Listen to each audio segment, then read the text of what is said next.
Hi minasan, konnichiwa.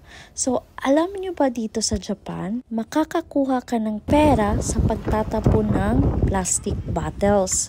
May mga supermarket na nagtatanggap ng plastic bottles at gamit ang iyong Nanako card, makakapag-ipon ka ng puntos. At ang maganda, magagamit mo ito sa pagbili sa 7-Eleven.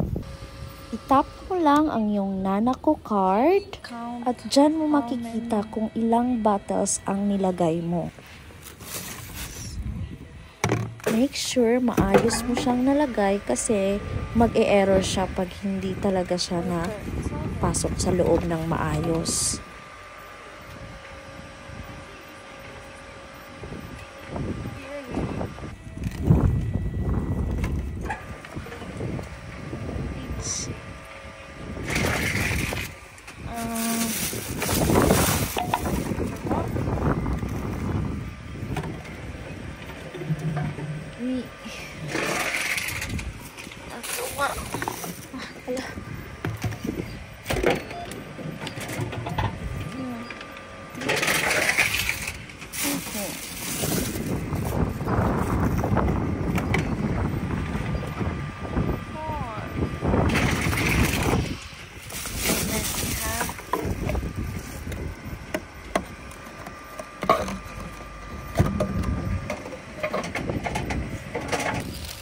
Bawal daw.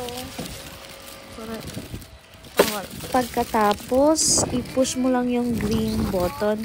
Yun na. Salamat. Bye!